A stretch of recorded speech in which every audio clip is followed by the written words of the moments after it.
Literally tears in my eyes just from thinking about talking about how I feel about this album. You guys, I am so tempted to make a full-length video about my reaction to Everyone's Talking by All Time Low, their new album that recently dropped just this past Friday.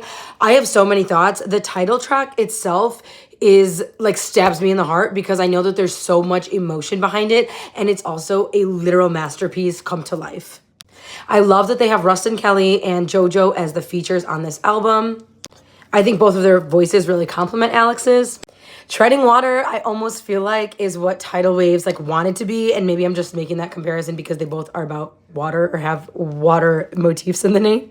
Cold Open immediately brought me to tears. I say this all the time, but I feel like All Time Low and I have like grown up kind of together, and it always feels like when they're going through something, I'm going through something, and I feel like Cold Open somehow also like really touched me in a very personal way.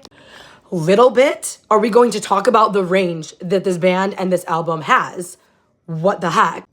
Bubblegum, I feel like it's so representative of our times, and I also think the album as a whole is very representative of where the band is in their life as well as the world that we're living in. I feel like in the past, All Time Low has had a lot of like party anthems on each of their album, and this one it doesn't. It has a lot of songs that are more emotional and somber and more of like a real deep hit, while also having songs that you can really crank up and jam out to.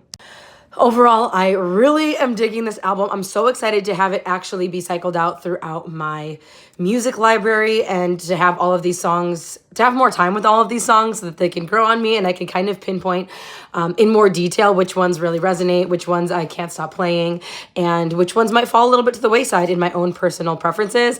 But I cannot wait to see All Time Low again. I get to see them a couple more times on this tour, and I literally cannot wait for that day to come.